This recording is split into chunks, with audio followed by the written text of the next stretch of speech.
Hay noches en las que un mal presentimiento se convierte en una certeza aterradora. Para mí, esa certeza llegó cuando, tras usar mi pistola eléctrica, leí la dirección en la licencia de conducir. Residencia oficial del gobernador. Hay noches en las que sabes que algo va a salir mal. Lo sientes en el aire, en la quietud antes de que suene el teléfono o en la forma en que los faros de un coche cortan la oscuridad. Para mí, esa noche comenzó con un misil plateado que pasó a mi lado a más de 150 kilómetros por hora en una zona de 80. Era un deportivo de lujo, de esos que cuestan más que mi casa, y se movía por el tráfico como si las otras luces fueran meros obstáculos en un videojuego. Encendí las sirenas y las luces. El sonido atravesó la calma de la madrugada, pero el coche no disminuyó la velocidad. Al contrario, pareció acelerar. La persecución no fue larga, pero sí peligrosa. Un par de curvas cerradas y una frenada brusca casi provocan un accidente múltiple. Finalmente, logré que se detuviera en el arcén de una avenida ancha y desierta. Las luces de mi patrulla bañaban el coche plateado en destellos rojos y azules. Me acerqué con la mano en la funda de mi arma, como dicta el protocolo. La ventanilla del conductor bajó lentamente, revelando a una joven de no más de 22 años. Tenía el pelo rubio perfectamente peinado, ojos azules que me miraban con un aburrimiento insultante y un vestido de diseñador que probablemente valía mi sueldo de un mes. El aire que salió del coche olía a perfume caro y a champán. «Buenas noches, señorita», dije, manteniendo mi voz firme y profesional. «Soy el oficial Morales. ¿Sabe a qué velocidad iba?» Ella soltó una risita, como si mi pregunta fuera la cosa más ridícula que había oído en su vida. «No tengo ni idea, oficial. Supongo que un poco rápido. Tengo prisa. Licencia y registro del vehículo, por favor». Ella rebuscó en un bolso de mano diminuto y me entregó una cartera de cuero. Dentro no había licencia, solo tarjetas de crédito de color platino y negro. Creo que me la dejé en casa», dijo con una sonrisa deslumbrante que no me afectó en lo más mínimo. «Pero, mire, podemos arreglar esto.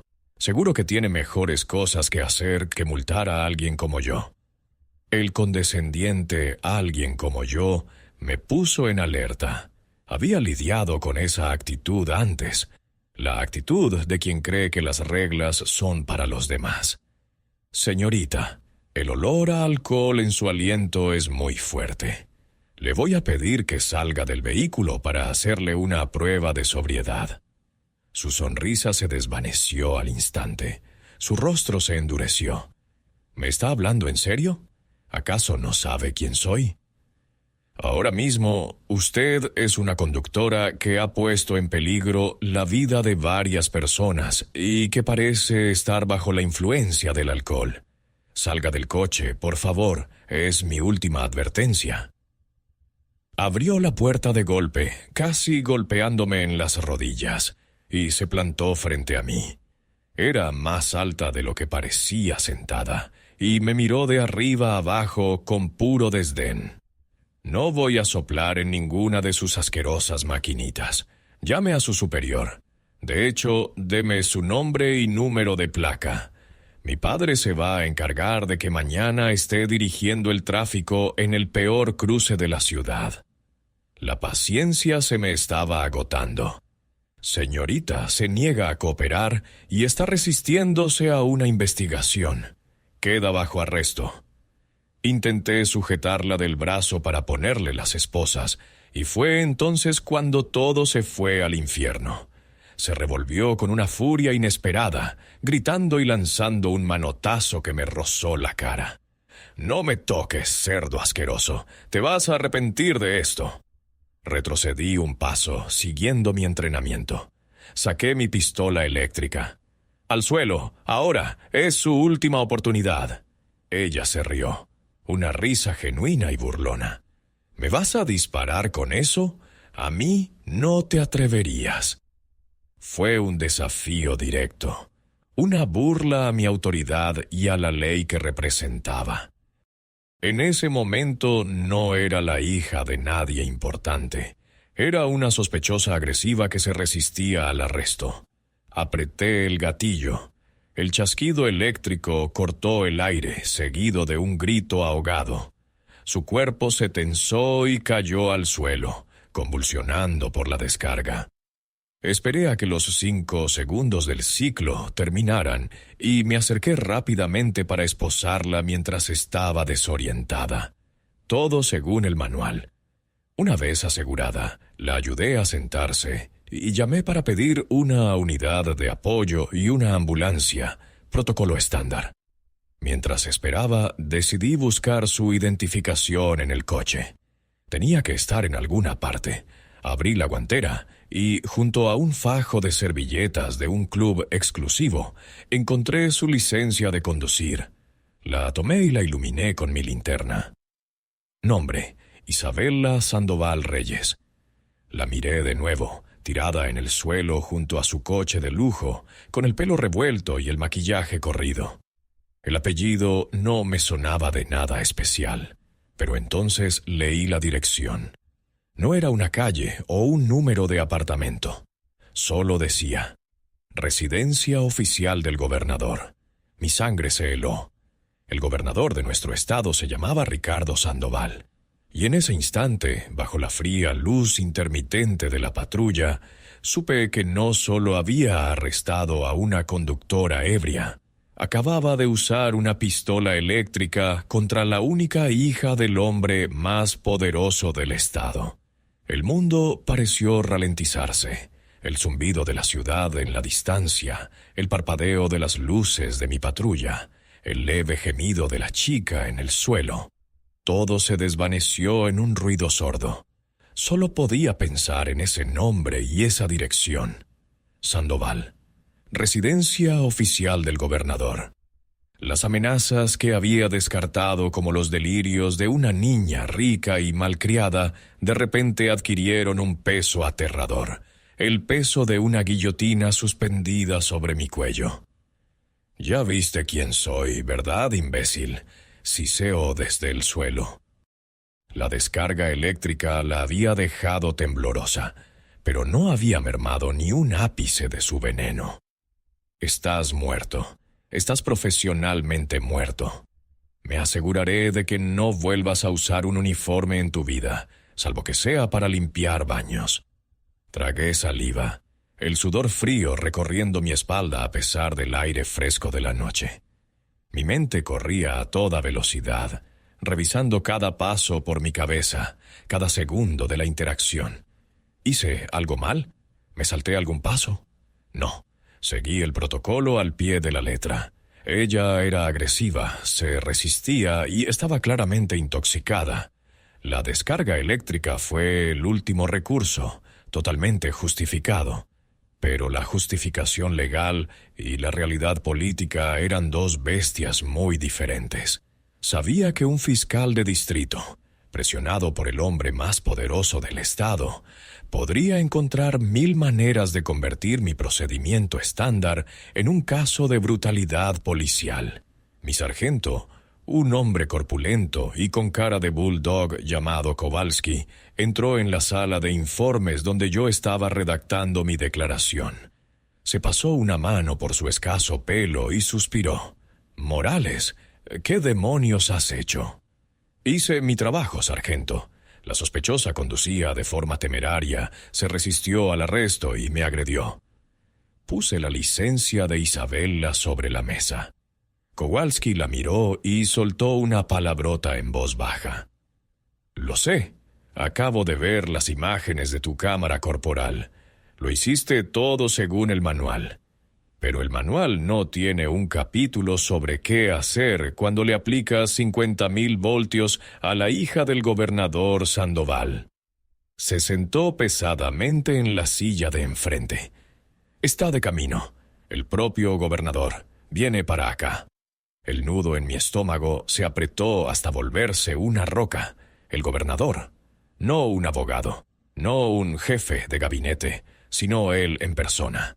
La imagen de mi carrera, de mi sustento, desmoronándose ante mis ojos, era tan vívida que casi podía saborearla. Era un sabor a ceniza y a injusticia.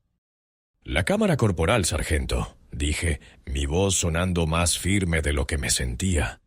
«El vídeo no miente». «Espero por tu bien que no lo haga, chico», dijo Kowalski, aunque su tono era más de resignación que de amenaza. «Porque estás a punto de entrar en una tormenta de la que pocos salen de una pieza». La espera fue la peor parte. Cada minuto se sentía como una hora. Escuchaba los sonidos normales de la comisaría, teléfonos sonando, gente hablando, y me parecía que venían de otro mundo. Mi mundo se había reducido a esa pequeña sala y a la inminente llegada del hombre que tenía el poder de destruirme con una sola llamada. Finalmente, la puerta se abrió. No entró un séquito de ayudantes ni un equipo de seguridad. Solo entró un hombre. Ricardo Sandoval era alto, con el pelo canoso en las sienes y una presencia que llenaba la habitación sin necesidad de alzar la voz. Llevaba un traje impecable, pero sus ojos estaban cansados, cargados con una tristeza que iba más allá de la política. No me miró a mí, miró al sargento Kowalski. «Sargento», dijo con una voz grave y controlada, «¿dónde está ella?» «En una celda de detención, señor gobernador. Se le leyeron sus derechos y se le ofreció una llamada», respondió Kowalski, poniéndose en pie.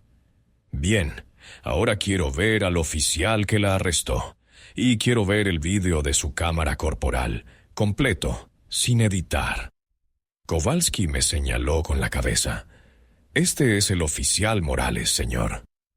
El gobernador Sandoval por fin posó sus ojos en mí. Eran penetrantes, analíticos. No había ira en ellos, al menos no la que yo esperaba. Había una intensidad fría, la de un hombre acostumbrado a evaluar situaciones y personas en segundos. Asentí con la cabeza. «Señor». «Oficial», dijo simplemente. Se volvió hacia Kowalski. «El vídeo». El sargento nos condujo a su pequeña oficina y reprodujo el archivo en su monitor. La habitación se llenó con los sonidos de esa noche.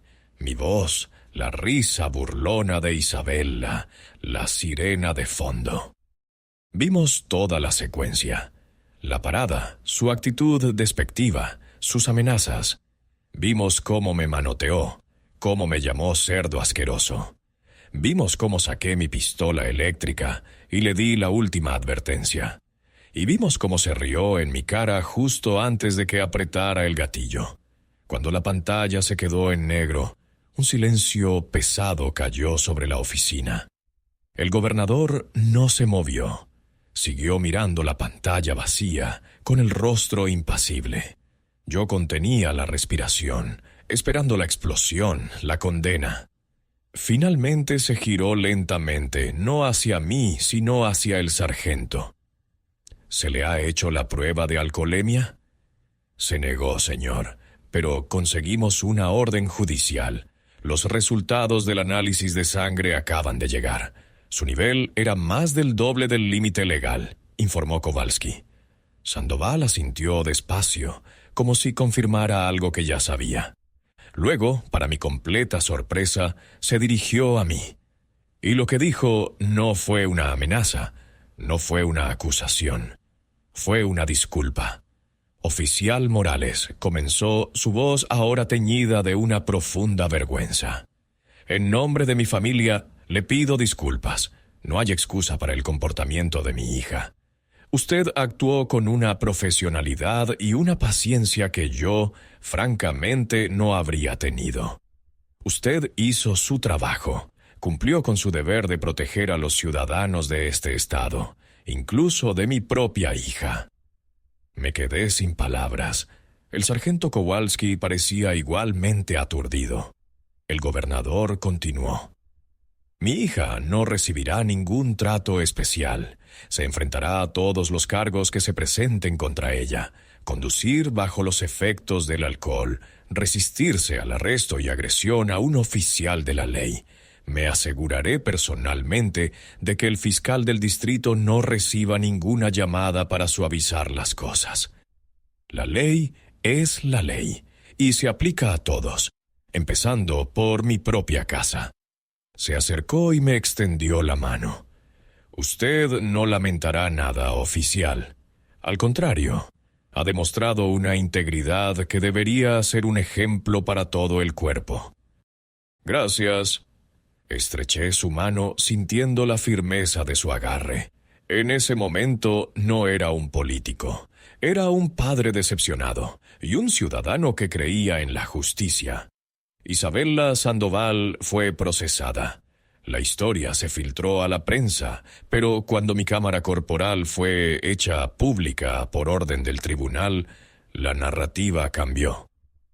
No fui el policía que usó una pistola eléctrica contra la hija del gobernador. Fui el oficial que mantuvo la calma y aplicó la ley por igual a una ciudadana peligrosa y prepotente que, casualmente, era la hija del gobernador. Mi carrera no se acabó. De hecho, unos meses después recibí una condecoración por mi conducta.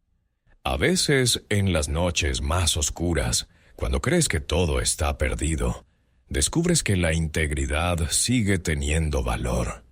Y esa noche, bajo las luces de neón de la comisaría, aprendí que la verdadera autoridad no viene del poder o del apellido, sino de hacer lo correcto, sin importar quién esté al otro lado.